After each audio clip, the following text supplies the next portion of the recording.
It says that it is starting. So as far as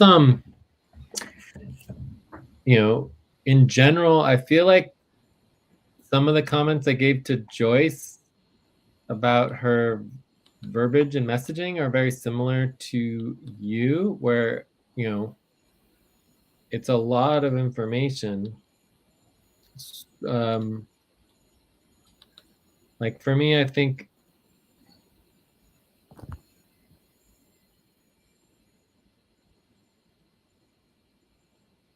but I don't know, maybe it's the same. Like, I mean, if it's basically like the proposal is preemptively approve the changes on Jay's budget, but you just add the actual amounts and then that's the proposal and then everything else would be details. Like, so we just need to make sure that there's clarity on the actual proposal separate from everything else. Does that make sense? Yeah, this would be separate proposals, yes.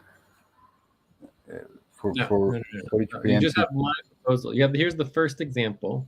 Yeah. Right, it says proposal number 1. So the actual proposal is, oh, what is this? Oh, this is my online personal profile. All right, so where are the notes? All right, here are the notes. Okay, good.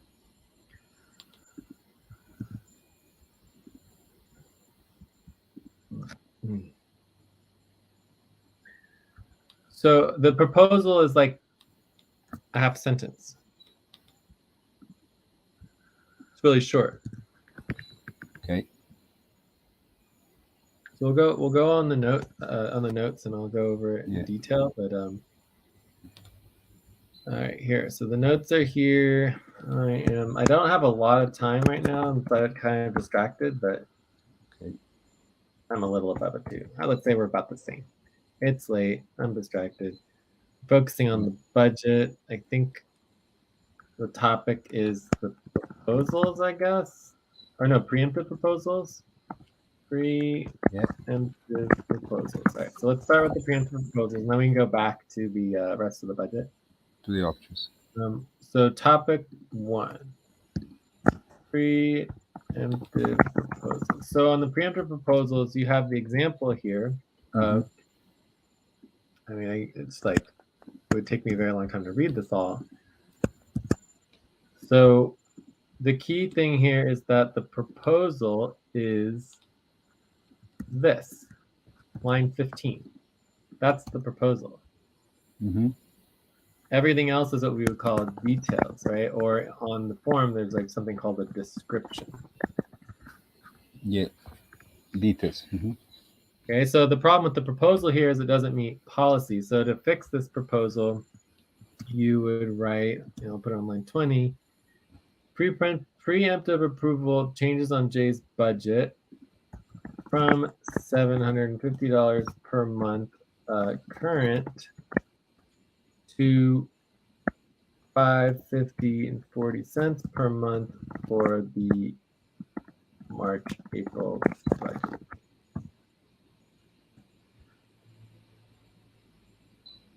Okay, yeah. I guess you could add the number of hours and everything, but that could also be in the details. So $750 per month for, I don't know what it was. 11 hours. Yeah. Hours to this per month for 8 hours. 8 hours. 8 hours per week. Oh.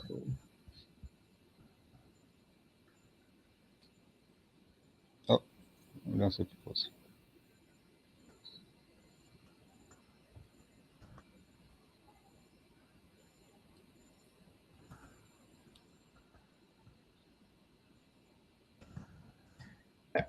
Okay. Yeah, perfect. So that basically gives the details on the actual proposal, and then everything else is basically, that gives the actual proposal, and then everything is details, right? So the proposal should be very, very simple. It's kind of like what I was saying to Joyce. It's like, she had this huge paragraph, not a huge paragraph, but she had a multi-sentence paragraph that, really pushed required. It really pushed policies and information about, it spent more time talking about portraits and sketches and all these other things as opposed to the actual information, which is like, we're just asking for your picture for the website. It's like just keeping it really simple. You can just send us your picture for the website. That would be great. Here's a link to more information about the new policy. Right, and in the details, I can link the POP. Yeah, you can link the POP, and it's fine to mention things like, if this passes, the change would take effect immediately for this budget. I think that's important information. Obviously, once people know that, or you could have like a section heading for preemptive proposals. So for all of them, you just say it once. If any of these proposals pass, it takes effect immediately, because only the HR board can make this decision. It's also good to note that in our policies for these proposals, that voting for preemptive budgets is against policy, right? But the policy only allows for the HR board to do this, right? So the HR board is the only group that can make the decision to break this particular policy. No one else is even allowed to break the policy, right? So if we want to break the policy for the preemptive budget changes, it just requires the board to vote on doing it. So if they don't want to break policy, that's fine, and then we just have to wait a month and a half or whatever for the effects to take place. But it's just good to note in this case that that we are trying to make the budget work, and that we actually think that this could be a good time to break policy. We should tell them. Yeah, we should tell them that. But it's also, that's the kind of thing that they might ask a question about, Yeah, in the introduction, I explained that. Yeah. But that's why it's important to have the proposals clear, because if the proposal's not clear, then no one knows what they're voting on, right? And this is why, like, anyone can submit a request and submit a proposal, but then the staff make sure the proposal meets policy, right? So if the staff is unwilling to work on the proposal and make it correct, or it work biasly in any way, then obviously anyone can push for the proposal to be sent to the group directly, right? But people need to know if it doesn't meet policy or whatever, be able to discuss it if issues come up. But the point is that under our model, the staff have the power to present the proposal in a neutral way that is correct, that includes the policies and the information that all the decision makers need in order to make a correct and sound decision. Because whoever controls the wording of the proposal can easily manipulate the group to approve whatever they want to say, Right. regardless of whether or not it's a reasonable proposal that actually meets any sort of policy, right? So that's why it's so important in terms of corruption to ensure that the decision makers themselves are slightly removed from the process so that it's neutral and unbiased. Right. I would include this information in the introduction when I say about the preemptive situation. Sure. However you want to do it is fine. I'm not too concerned about it, but it's just good to note that there's two separate hats, right? The primary hat here is the staff hat, right? And being a staff for the HR board, right, and doing the MB staffing, the policy is that voting on preemptive budgets is against policy, and that everybody who votes yes for it would need to do policy tracking. That's what we do, right? That's the policy. Yeah. The information that we really think that this is a great time to break policy, that would be not a staffing role, that would be a worker role, right? And an executive role, and it's a role of like the actual presentation as opposed to the staffing. So do you see how there's two different roles there going on? Yeah. So technically speaking, those two bits of information should happen at different places. Anyways, I don't really care. I'm just noting, they put it wherever you want to. I mean, this is pretty informal and unofficial, but it's just good to note that one is a very neutral statement, which is what staff do, right? Which is presenting the policy, right? And the other is a very biased statement saying, these are the reasons why we should break this policy at this time. Yeah, I think Well, yeah. So in the introduction, I would stay neutral. Just say that it's against policy, and whoever votes yes needs to do policy tracking. And then maybe when I send them the voting form, I give this more details. I say, yeah, Yeah, in and the message. an example of this could be there's a lot of things that could come out of this, right? Hmm. One thing could come out of it is being like, you know, no, we're not going to approve a budget that breaks policy. There's no need to do that. We have $10,000. Like 1 month, this is not a big deal. Or no, we can't do this. What are other options? Okay, maybe we need to immediately this month get the nonprofit set up, right? And push that faster. Because I mean, if we could get the nonprofit all set up and do that, which we should have already had done by now, we wouldn't be so tight on our budget. You know? Yeah, So if we can't pass these budgets and it's still not approved, then I feel like, we just address that. Also, technically speaking, we're presenting this as one budget. We could make a single proposal for everybody's preemptive budgets all at once, because it's like we either pass all of them together or we don't pass any of them, because it wouldn't make much sense to like approve, for example, your preemptive budget but not mine and not Joyce's or whatever. It would be kind of weird. So the proposal could be, to pass preemptive budget changes or pop changes, preemptive pop changes for, Jay, Alberto, Joyce, dot, dot, dot, uh, based on the following three. yeah, yeah. But I think it's better to keep them separated because I mean we never know. Maybe one passes, the other don't pass, and we have better like maneuvering space to propose other options.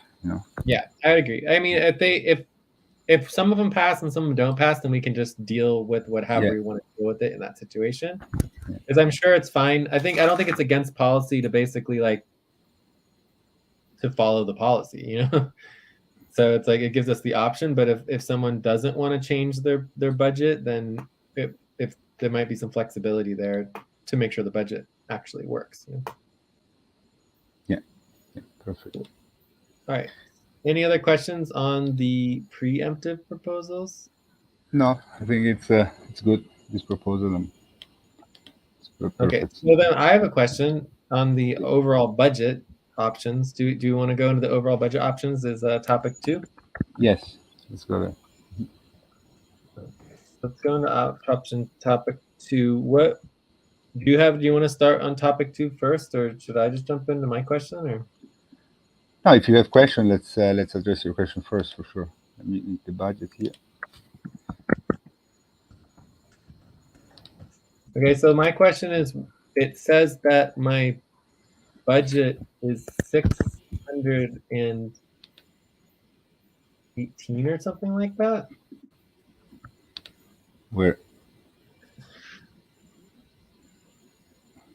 Which option? I don't know. I'm confused on all the options. So option number 1 is -2%. So this would be an increase in the budget, right? From last month's budget.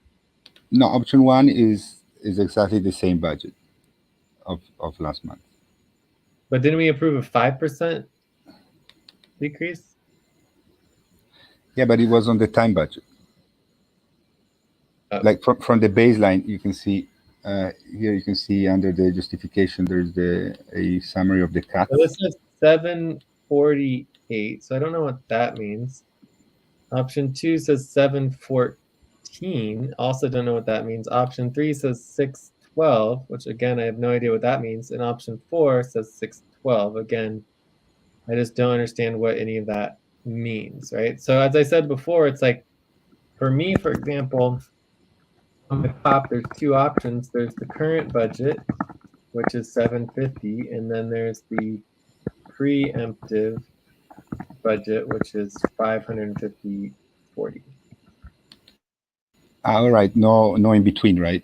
Because we are saying that in the pop says up to, so we want to try to balance it out, right? Up to what? Yeah, in the pop says can reduce up to 550, but we can find a common ground with like everybody's lowering their budget. So I mean, you that don't would need be to. going back to our old model where you have the ideal, requested, and lowest, right? Okay, okay, all right. So this We changes got rid of everything. the ideal, requested, and lowest because we didn't want to deal with that messiness. So I mean, I see that it does say up to, but it doesn't. I don't think it really makes sense under our policies. Like, and this is where the verification comes in. It's like I would just take that out and be like, that's not applicable to our policies. You know. All right, that's good. All right, so that's good. So we would basically we would have one option. But see, Uh, this also says it says $17 an hour up to $2,064 a month. I mean, I think the reason why I'm saying up to is because the idea is $2,064 a month is my max. So another way of saying it is $2,064 per month max, mhm. and then it's $7 per hour. If I work full time, that's $2,064. If I don't work full time, then it's less than that, right? So when I say 8 hours per week, if I don't work 8 hours per week, then I would be getting less than 550. But if I do work 8 hours per week, I get the full 550. Does that make sense? I mean, that's why I wrote up to. I thought it's up to, meaning that you're free to agree to lower your budget by up to 550, but if there is space to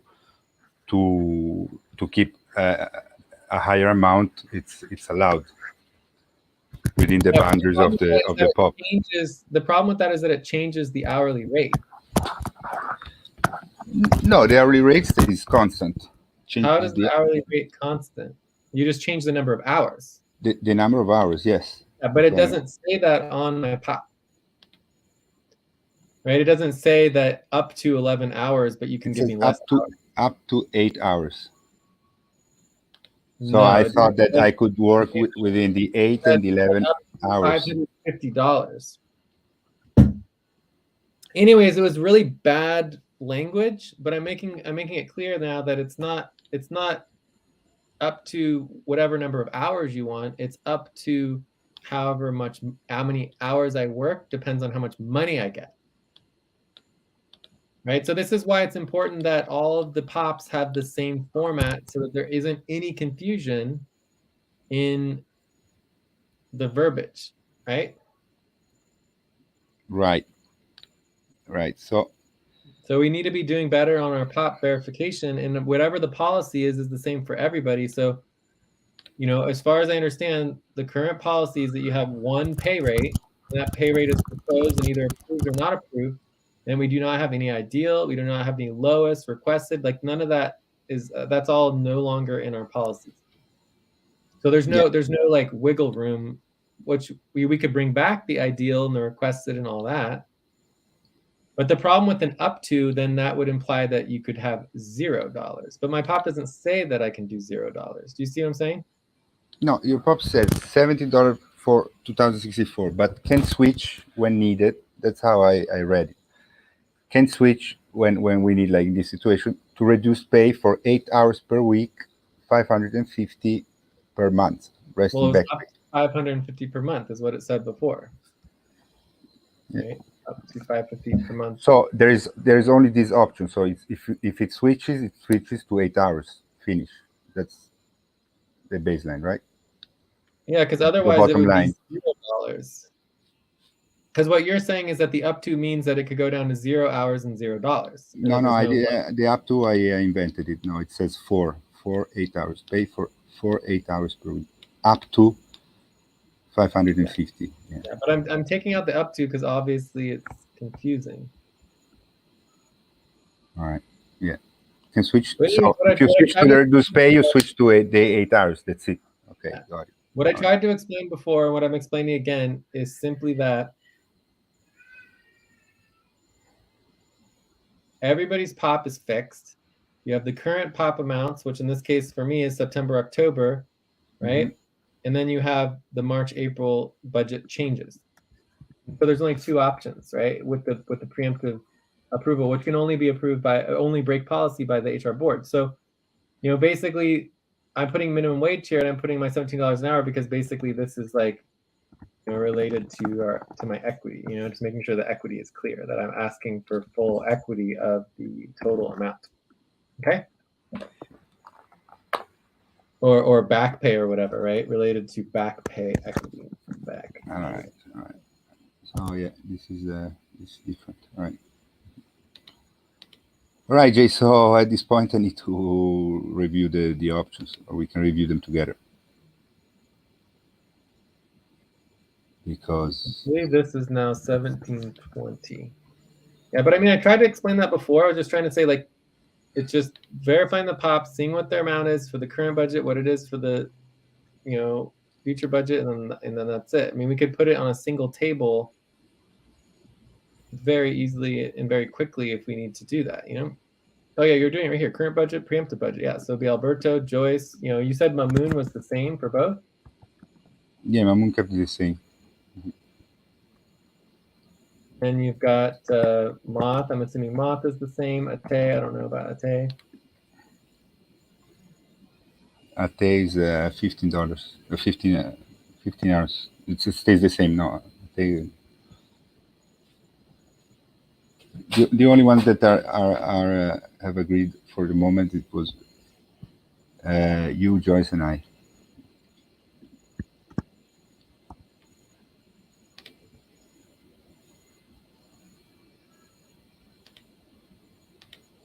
So my current budget is like 745. Yeah, 447. My preemptive is this divided by 2.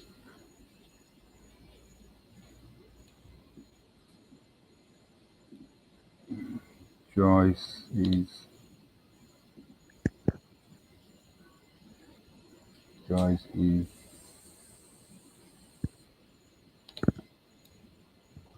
Joyce is 315. 315 Joyce. And she's willing to go to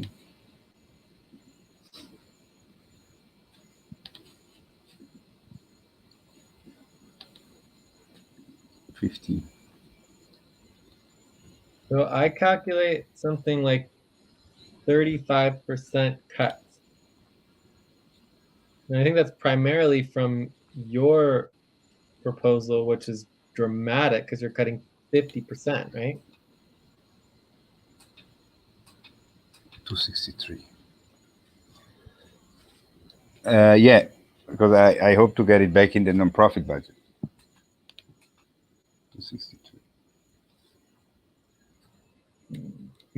So for 1 month, it's okay.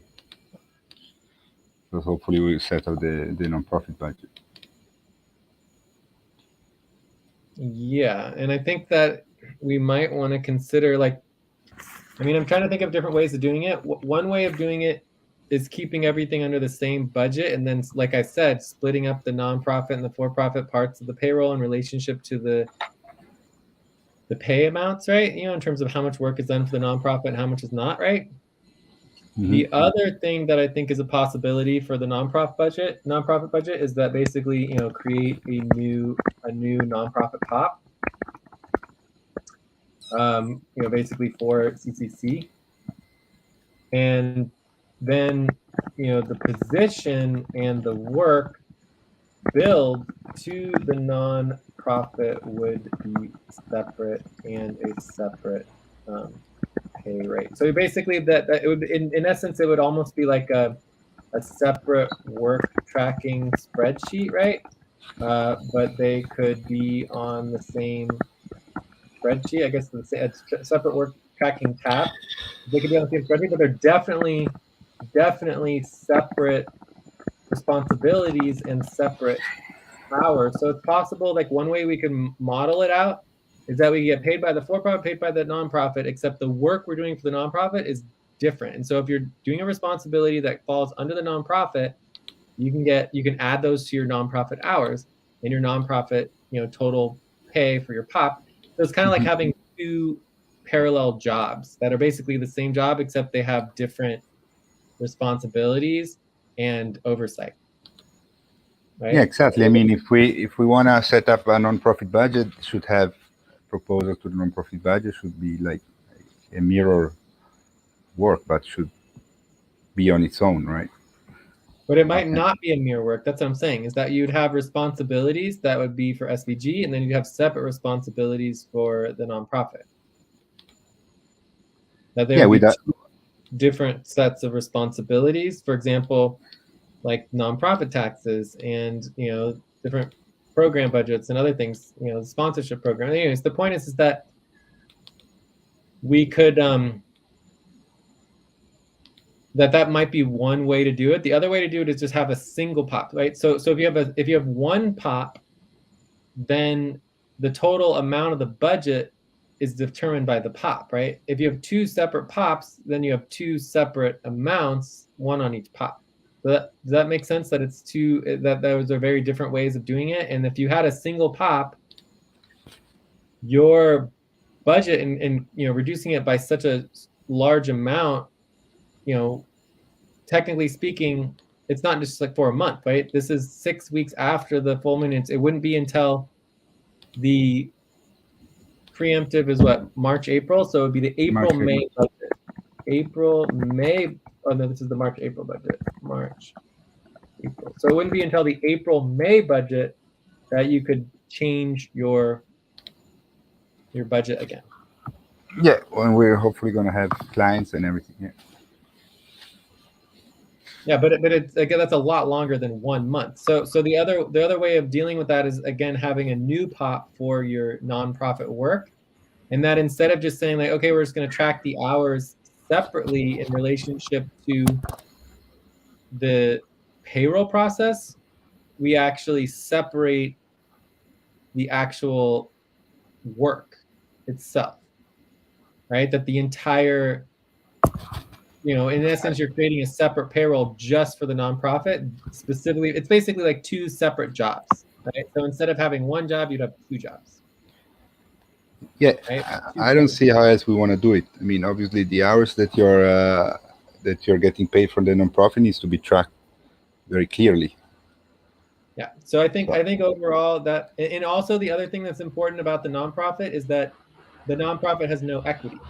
So when you're working for the nonprofit, you can't actually gain equity, right? And tokens. Like we can't issue tokens for nonprofit work. Instead, we have to issue back pay, and we can also issue community equity, right? But the community equity is very different than tokens, right? Correct. Okay. So anyways, we'll work all that out and decide how we want to do it, because right now we haven't made that decision. But that would make it a little bit more flexible if you had two separate pops, one for the for-profit and one for the nonprofit. Yeah.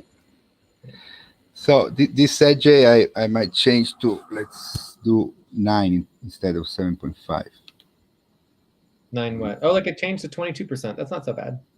9 hours. And 22% only gets us another month, because we're supposed to get all the way to 25% starting very soon. Right. Yeah. And the other way to look at it, like let's say we did go for the dual pop. You would have one pop for CCC in the nonprofit, and you'd still have your pop for the for-profit. So for me, let's say I want to get $750 or $1,000 or $500 from the nonprofit, per month, whatever people would agree to in the budget, then I could still get up to $750 in the for-profit budget, or at least the equity equivalent if the money's not there, or the $550. I'm cutting it down to $550. So if I'm getting $550 from the for-profit, I could be getting an additional $500 from the nonprofit, and that would equal $1,000, right? So the point is that you could still be making whatever amount. Like right here, you have 268, right? Yeah, I changed that to. If you put whatever the amount is in the nonprofit side, then you could also make an additional $268 per month on the for-profit side. Okay, does that make sense? Yeah, But and then at the same time, that number wouldn't be able to be changed until April, May, yeah. or you would have to get another preemptive approval, and that just gets complicated and it's a big Yeah, mess. April, Anyways, May, when I think we're gonna have our first clients, SVG is gonna start. yeah, but even when the doing. clients come in, it still doesn't automatically change your POP, right? That's what I'm trying to No, make no, sure. I understand that. Then I would need to change it again, and it's okay. Yeah. And you would still need to get the preemptive approval and all that kind of stuff. But the idea is that we shouldn't be doing preemptive proposals as like a normal I thing. know, absolutely, absolutely. Yeah, that's why next time I should be in line with our thing. And with these preemptive approvals now, we set up the nonprofit so in the way that you're suggesting now, which I agree completely. I'm on the same page. And so, yeah, I mean, I'm okay to stick with this for until April, May, at least for the for profit. And then maybe I can get another 150 from the nonprofit, and it's fine. Or more than that even. All right, so Yeah, I that's think it. we are good. So let's see if there's any other questions. Otherwise, I don't know. Do you need any other help with it? I mean, again, I would just simplify, simplify, simplify. Keep it just clear on the policies. Just this is 20%. This is more than enough, right? We only have to do 10%. So this is double what's required under policy.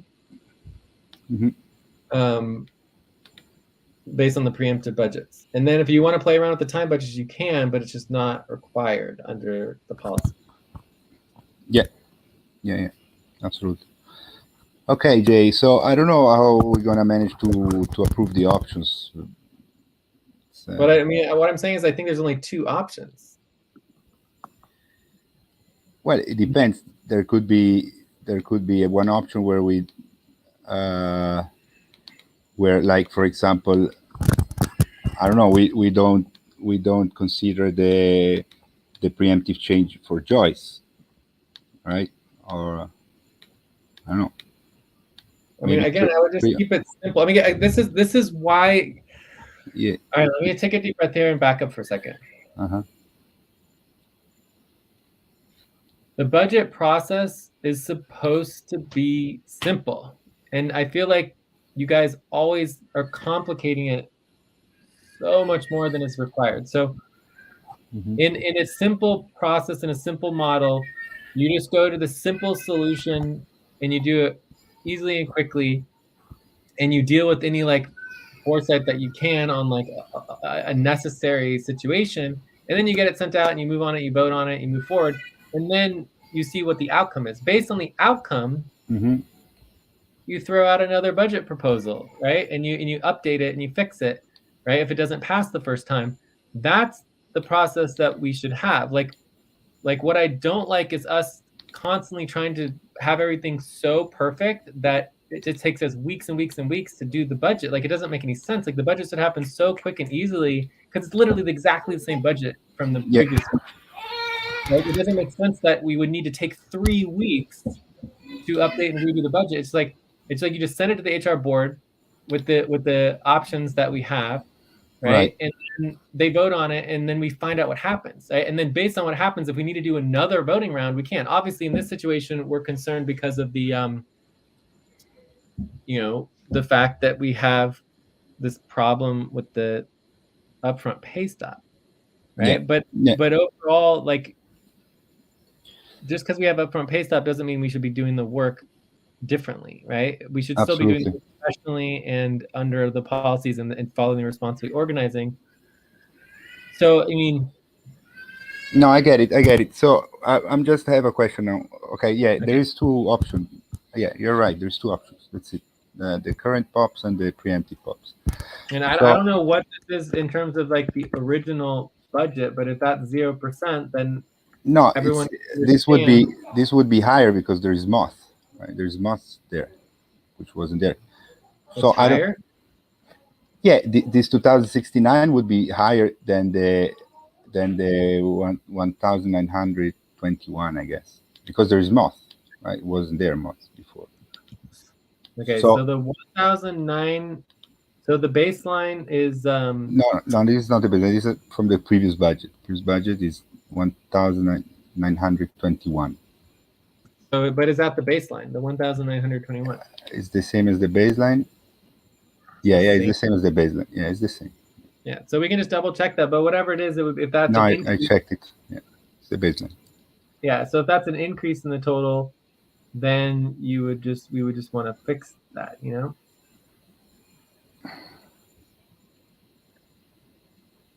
Right. So that's a 14% change, and then this is an increase in 7. Right. So it's an increase of 7 and a decrease of 14. So these should be the opposite. I don't know how to do that. No. Right. So should we still include an option without moth?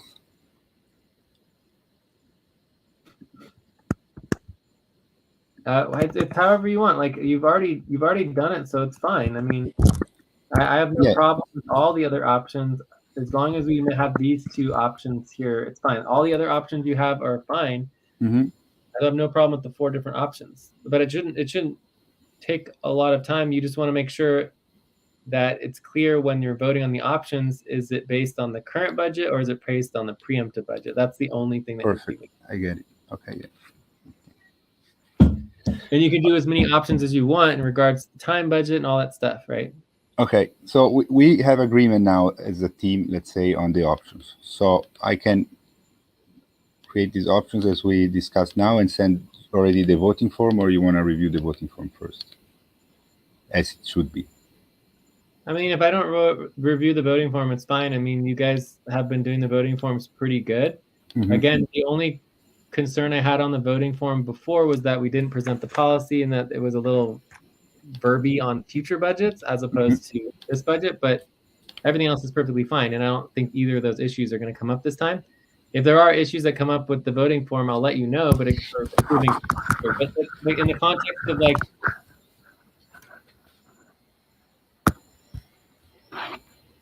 just moving this all forward and getting it done, I think we want to just prevent upfront pay stop. And, I mean, the real question is just proposing it and getting it voted on with the retroactive proposal.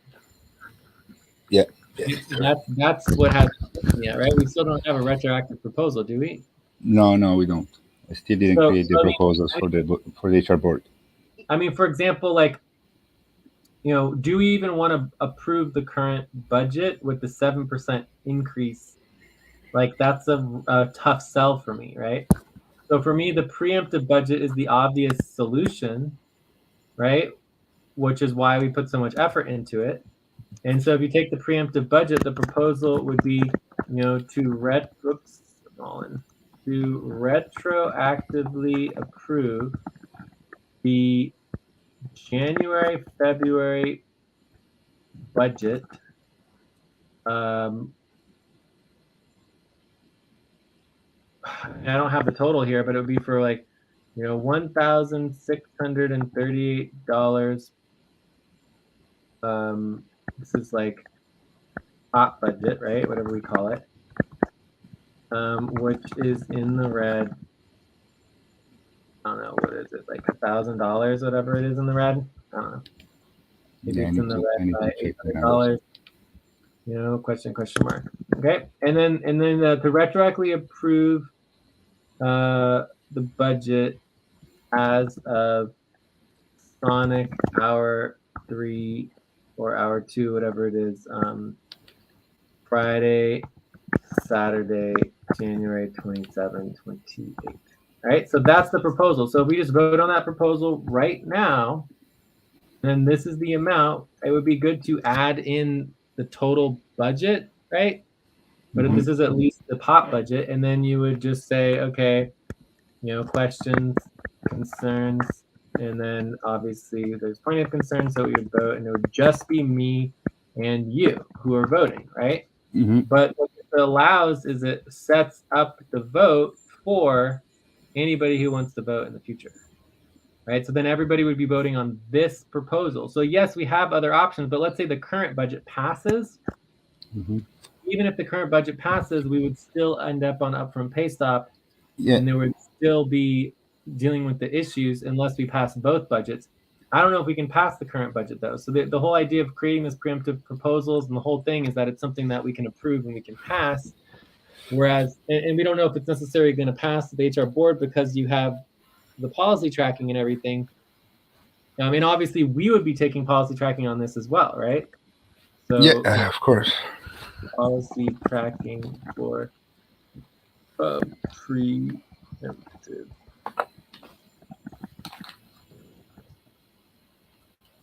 Policy tracking on this is pretty minor, but what, like 15 minutes per person? I think I don't see any reason. It's just a vote, you know.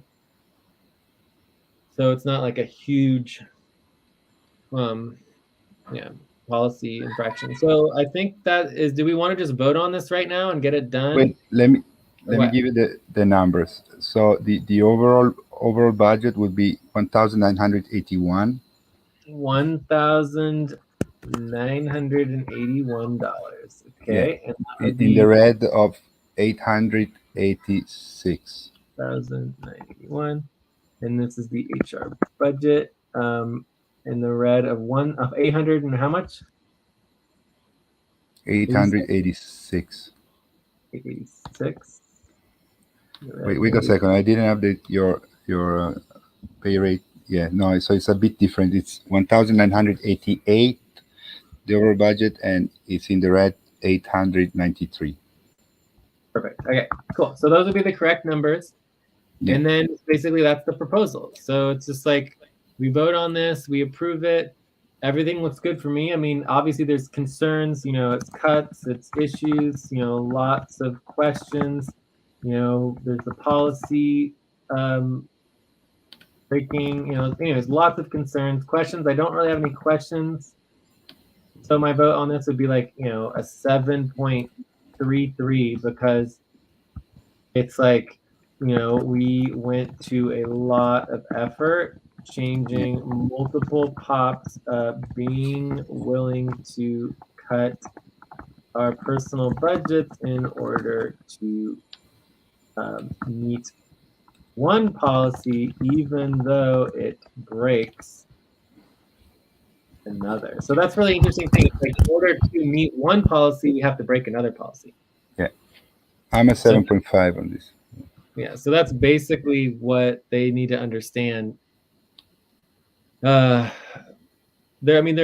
sure there's some way we could figure this out. I think there's at least two ways we could figure this out without breaking policy. But I just don't. I mean, one is the nonprofit budget and getting that set up quicker, and the other would be like more related to the time budget and equity changes and things like that we could kind of finagle things without actually breaking the policy. Anyway, so this passes with me and you. So then the idea is that with this passed, we are voting on behalf of the HR board. So then the only question is, does the HR board approve it? If they vote on this and they approve this particular option, then it all passes. So if there's another option similar to this, like you said, there's 4 options. So if 2 of the options are based on the preemptive proposal, then we might want to vote on both of those right now. Because if this one doesn't pass and the other one does pass, then you end up in a situation where you're still on upfront pay stop. So at this point, after approving this proposal retroactively, this is the only proposal that, if it passes, prevents upfront pay stop.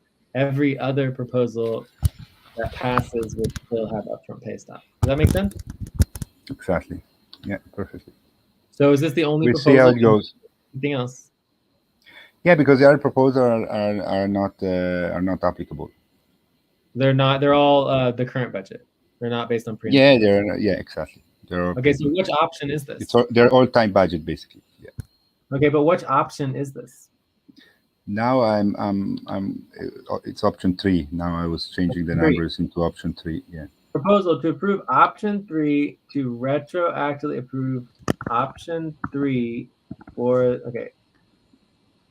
so to retroactively approve option 3. So I think it's important to just note that it's option 3. Okay.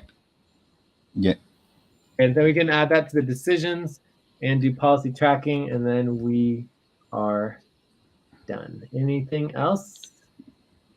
No, I think we're good. Thank you, Jay. I think we're good. All right, cool. So I'm doing Yeah, my policy tracking here. So I'm gonna send you 15 yeah. minutes I'm gonna do it as well.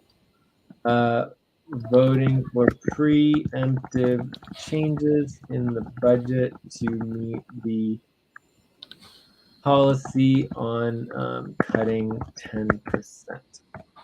Okay. I think this is the first time that we've had to break one policy in order to follow another policy. It's very interesting. I like it. Well, we're not really breaking a policy to meet another. We are, but I mean, we're basically breaking policy to prevent upfront pay stuff. Because, as you said, there is other ways that we could avoid breaking policy, right? Setting up the Really. non-profit quickly and everything. Yeah. But All right, if we cool. want to All right. prevent that, yeah, perfect. Thank I you, Jay. agree. I definitely agree. It's about preventing upfront pay stop. A quick solution. All right, cool. I'll talk to you later. Talk to you later. Thank you, Jay. Thank you so much. Bye. Bye bye.